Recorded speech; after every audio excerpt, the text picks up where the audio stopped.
Give me a second. I had places to be today and do, but I'm gonna cry a little bit and then talk about shit. I guess this is a good enough start to a review. These are my 909s. I spent a great deal of money on them, and frankly, they only sound good ever. Ooh. On this amplifier, $200 Xduoo TA-10. Quarter inch, get the quarter inch wire, it's big and long, you put it in there, and it's like, wow, I bought these headphones because of this amplifier. But then Periapt was nice enough to send me a cable. They're like, hey, look, we got the new Fostex connectors in. They'll fit Fostex things, it won't be out of phase, and they'll actually fit and look good. And I got this cable a month ago, and I've used it 1 hour.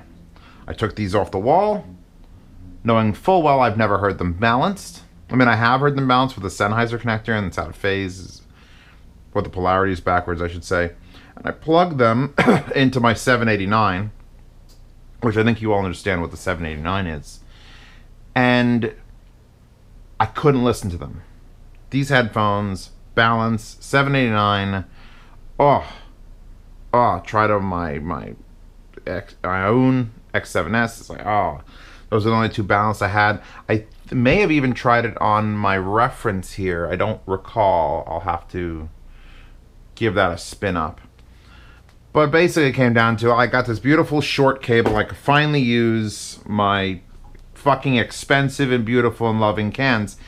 And it didn't, because nothing sounded good. Fast forward a month. Or actually, fast forward to literally fucking today.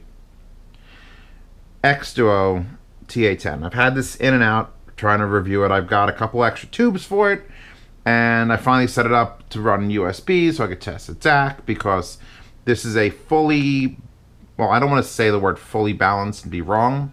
I've tried to read through the damn website explaining what it is, and it's like, oh, it's got all these things, and it's 2 watts a channel, and it's 2 watts a channel, quarter inch or XLR. So it's got some, it's like a hybrid. It's a hybrid tube. But it's an Xduoo hybrid tube.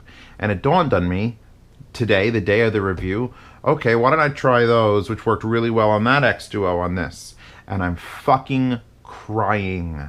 Like legit, you could hear it in my voice. I don't need to make this shit up.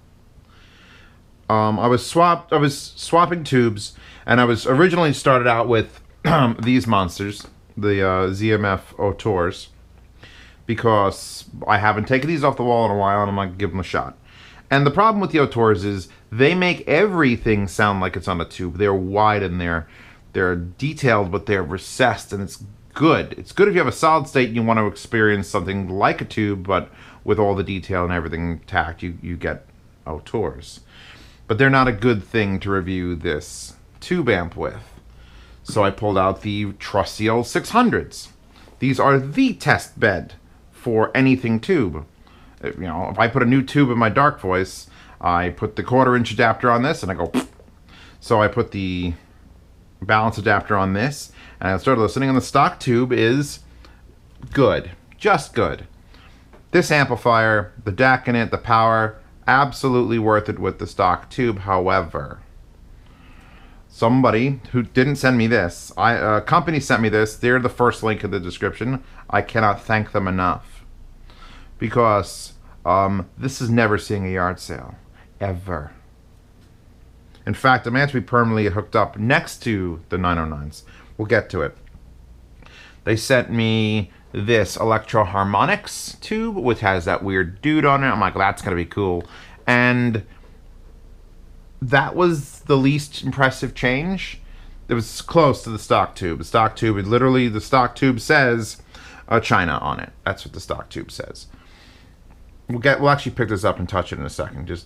Then I went to the GE, which I have back in there, and then I went to the Millard, and I'll go to the Millard. The Millard is a very good tube. It does change it. It's a little bit narrower. Like, it's narrow like stock, but it's a little creaminess. I know, tubes are hard for me to describe. Just look at the Boozette wallpaper. I like this one. And I would have probably picked this one if this GE tube didn't exist. By the way, you just go like tubedepot.com to get tubes. I might link that in the description if I remember. Hey, future Zeos, remember. And with the 600s, I picked basically the GE tube. And balanced output, HD 600s, using either the internal DAC or I'm using the RCA outputs from my normal computer rig and from the Enog 2 into this. Holy shit. But then this happened. So I'm gonna qualify this review as a half review of this and a half review of this, because these Fostex are one of the hardest headphones to do right. I've tried to have people listen to them, but I didn't have that Xduoo, and it's like, they literally are If you don't believe that amps make a difference, pasta. Let me show you the way. I could plug this balanced into that, and then this balanced into this, and run it off the same DAC, and see which one you cry for.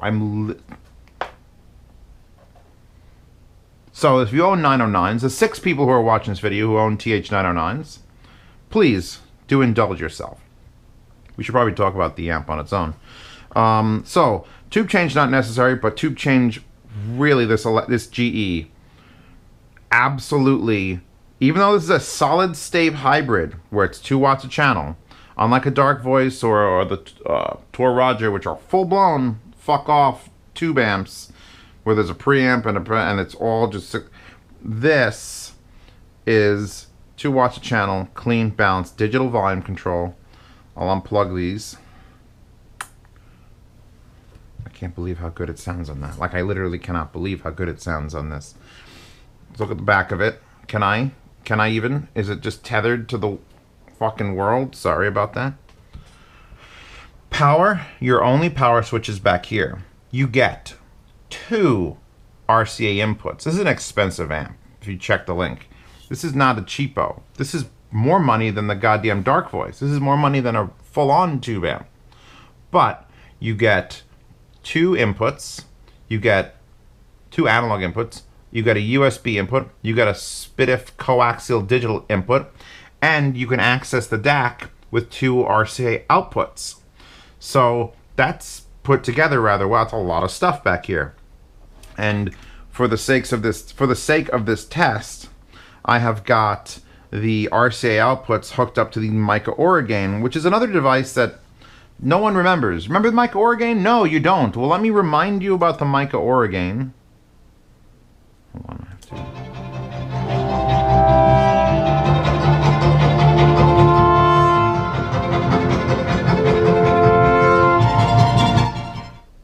And this is one of the simplest amplifiers. It's been sitting behind me. I haven't put it in the closet. I always like, I need to use this. I need to use this. I need to show this off again. And this felt like the right moment because we got to talk about the build of this compared to everything else and how it's probably the most solidly put together device. Like, you look at this Mica Oragain and you see the texture on it, metal, little box, and it's different texture. You see the lid and how simple this is. This is just a little off, on, you get the speakers go pip, pip. Volume control, RCA input. Here's your fucking transformer, literally the size of an actual transformer like from the movies. It's twice the volume of the actual amp. You get your 4 little outputs. You get a 3.5 millimeter pre-out so that you could run a subwoofer into this. It'll just pre-out the stereo. And this is like one of the nicest little well put together amplifiers. I'll take this over the SMSL crop and the topping crop, except for make the MX3. But this is just basically the most simple amp you can get.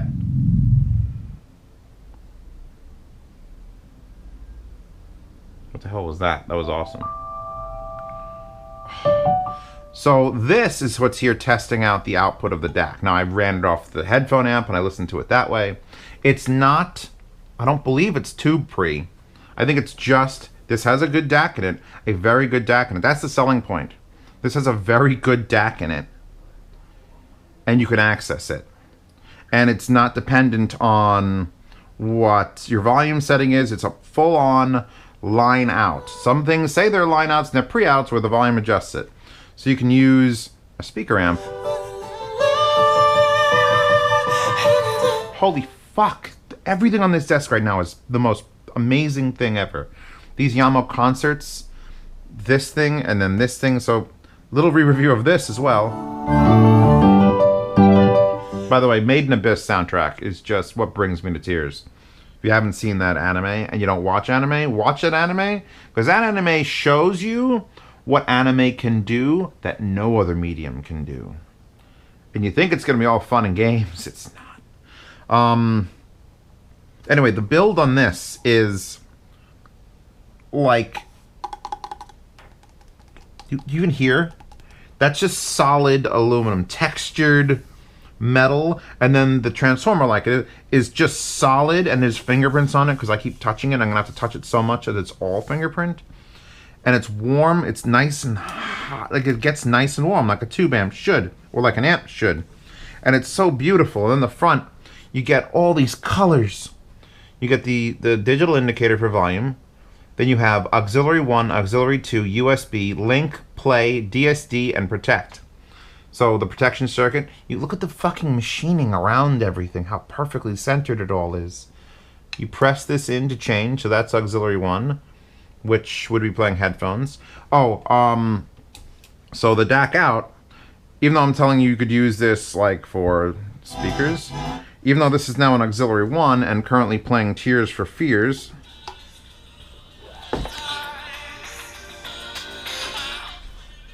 tell the tale. Like, that's playing Tears for Fears. That's still playing Made in Abyss because this is the DAC output. I kind of wish this was also, when you switch the inputs, it would just pass through, but it doesn't. So that's fine if you're not gonna, if you're only inputting like other signals into this to listen to them and you don't plan on passing them through to speakers or another amp, it's fine. But if you are, that's a little bit of a limitation. You have to be using the DAC in this in order to pass it through. That's what that RCAs are doing. Oh, by the way, and I don't think this is the I've been recommending these RCAs a lot. I will link to these red. These are seismic RCAs, and I love them because they're so flexible. And they're a little bit like standoutish because they're gold. They feel like my childhood. Back in my day when my father was hooking things up, everything had these gold RCAs. I was like, yeah. And then Monster came along and was like, no. But I love these RCAs. But when I bought these, I bought a couple other sets. Just because I was like, I have to start recommending some short RCAs. So let me buy a few and I'll see which ones I like the best. And I like those the best. However, these, with the Amphenol connectors that say Made in Japan and have these little cloth tags that say signal direction, and there's an arrow that says the signal should be leaving and going through the wire in this direction. Yeah, no. Those were also purchased, and those are the world's best cables because that's the name of them. And here's all the brands made with 4% bonded silver solder, etc., etc. And there's an instruction manual that came with these RCA cables. I kept all this stuff around. I was going to give them their own review. Cable construction details and RCA directions with special notes. And then there's a note at the bottom that says burn-in time. And this came with it. This came with an RCA cable. What? So, I mean, I believe that you need to break in physically moving drivers. I think that this speaker will move in and out when it's brand new and be a little stiff. Like a new car seat. And you sit in a car seat for 2 months, all of a sudden it softens up and it feels fine. That's what the suspension and everything, the magnet's the same, but the actual suspension, the surround, and the spider behind it all will work in, and then you'll get the final sound probably within 20, 25, at most 50 hours. And usually a speaker or a headphone, because it's the same thing on headphones, will be absolutely fine without breaking or burning or any of that shit. You just have to know that maybe it'll be a slight change, and if you don't hate the thing initially, it'll be fine. Just run it in, it's fine. I don't care. But telling me that a cable that runs with electrons that just flow through it needs 175 hours of burn-in? Oh, you're going to get fucking trounced on my Z reviews. Let me tell you that much, buddy. However, they're really nice cables, and they're not that expensive. You'd think a cable that tells you to do this and has all this, they're built really nice. They have these beautiful, like, color-coded things. They're Amphenol connectors. Again, they're Japan made, at least the wire itself is made in Japan, $26. So if you want something more fancy, full H, than the ones that I approve of the most, because they're the most flexible and they're not that expensive and everyone seems to be buying them. If you want something more fancy, I will link to those. They're the world's best cable. That's the name. And I'm pretty sure, here's the thing, I haven't burned them in for 175 hours, so I don't actually know. I should buy a brand new set, leave it in a box, then run these off of some random shit in my kitchen, just forever and ever and ever, and then compare the two. Oh wait, I won't do that, because I understand how fucking science works. Anyway, back to the tube amp at hand, because I'm sort of squeezing in a couple other things. The 909s have convinced me that this is one of the best things in my apartment right now, because the 909s are very picky, and this is doing an amazingly remarkable job. And you add that to the fact that it's built well, easily is controllable. The volume knob is a digit. It's just click, USB. So now we're on that. So that's back to Made in Abyss. Periapt. I'm gonna fix this periapt cable with a fucking sawzall, because you got to pick up. I love you guys at Periapt. I really do. They're going to help sponsor the room at Rocky Mountain. There's going to be cables. They're going to provide RCAs. They do make RCAs.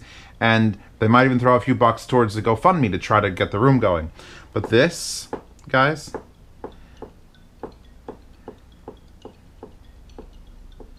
I'm sorry, I'm in the mood today. I think crying before the review started has made me very emotional. You see, they make these custom things and slide over, but this flat bit here just gets caught on everything. So I'm probably going to cut this heat shrink off, cut this entire thing off, and then I'm going to slice the shit out of that so it's angled so it just slides up. Because that's the worst and most annoying thing ever about anything ever. And I want to just pick up my headphones and I keep getting caught and it hurts my soul.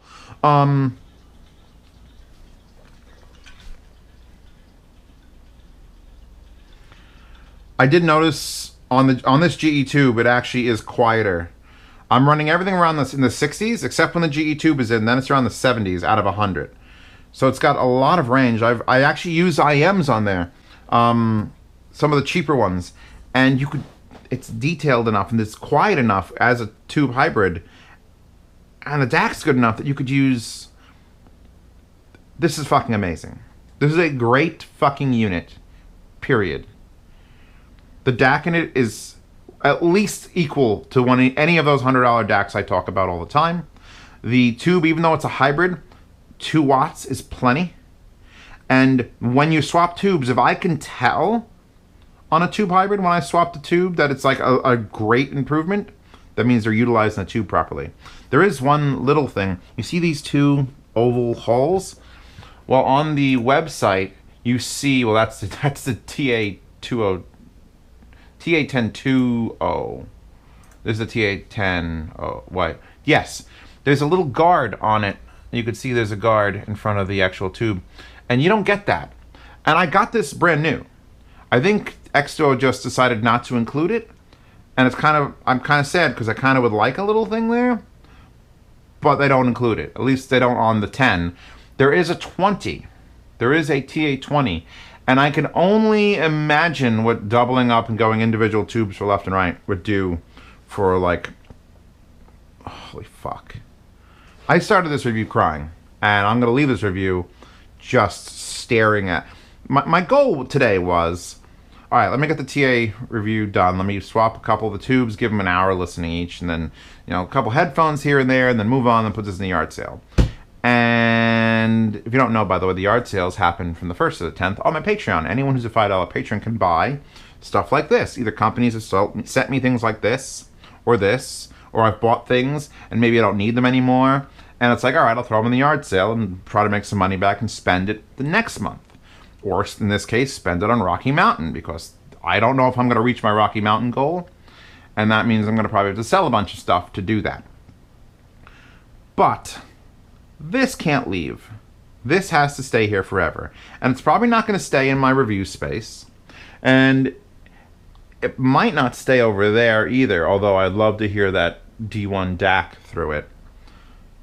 because the DAC is so good, you have to have like a $1,400 upgrade DAC to really make a difference. But this needs to stay in my possession because I own 909s. And any headphone that gets real particular with amplifiers, I'm going to now have to pull out this thing and try it. Because I like to cry to my music occasionally. Yeah, I'm a big softy. F you, buddies. F you with double middle fingers. There you go. I'm a big softy. I like to pull the headphones off my wall and listen and see if I can have an emotional reaction to anything. It's very rare. If I was recording a headphone review and I had the 909s, I think I would have sold more 909s. Because this thing powers that thing perfect. It's the only word for it. And I've had these on other things. Now with my 600s, which will be linked in the description, both of these will be linked. I don't think anyone's running out to buy these right now, but if you did, for the love of fucking God, make sure you buy this Xduoo amp or the TA-10. I'm assuming it's the same thing. I don't know if it's output impedance or the way it's designed, but something about these headphones in particular, and this amp or this amp, both Xduoo, it just works the best. It's the best. This thing is it's a gem.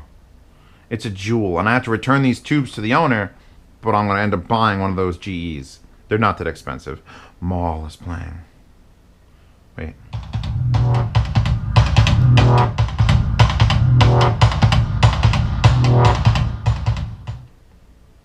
Click. And then again, you can't shut it off from the front. You have to reach behind it. So if there was a negative, that's it. Oh, and we disconnect. The DAC dies when you disconnect it. I kind of wish the DAC was powered via USB. This way, even though you shut off the unit, the DAC would still appear in Windows and you could still output to it. Because now if I want to play speakers but I don't listen to a tube amp, I can't. Which makes me kind of think that the tube is involved in the output stage. I tried to again, there's no manual. Did I mention that I can't find the manual? I got to get the box out to find the manual. There's all these things that tell you about custom capacitance and exquisite appearance and pure balanced analog flavor.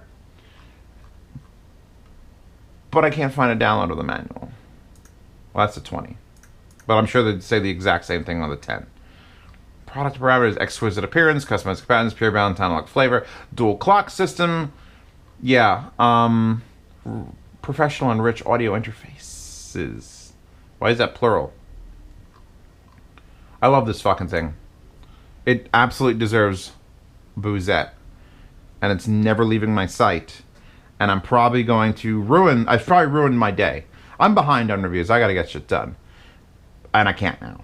Because now I've got to spend the whole fucking day with my 909s and this, probably in my living room with my laptop, just shuffling. Just listening to songs for the first time for the last time. Wait, that sounds morbid. I'm trying to quote Starballs. Oh my god. Oh my god, it's so fucked up. Spaceballs! The movie! Spaceballs, the audio review. Link to the boozette in the description. My Patreon, which would normally have this for sale, or you could ask me questions about it, is in the description. You don't have a reason to join it right now, because nothing on this desk is going in it. Haha. But that will also supplement my not ability to fund the GoFundMe. So there's that. Anything else you need to ask in the comments. I usually check the comments for at least a week on a video. And what else is there? $10 Patreon tier. It's back up to like 140 members after the purge, which is nice. It's nice to have those people. Those people love the Aria, by the way. It's right there. And I'll give the Aria another listen on this now that I got my cables all out. But it's big old planars, which are perfect for a hybrid tube. Even though this isn't a planar. Oh, whatever. I'm done here.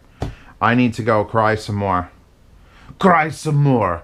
And deal with you people tomorrow. I'll see you all again tomorrow. We good? We good? I'm good? You're good? We're good? Cool.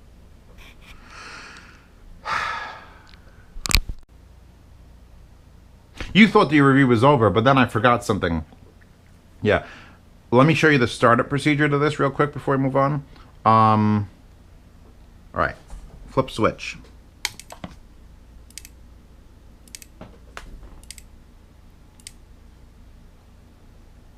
Click. Now it's not playing yet. Still not playing. Still not playing. Still not playing.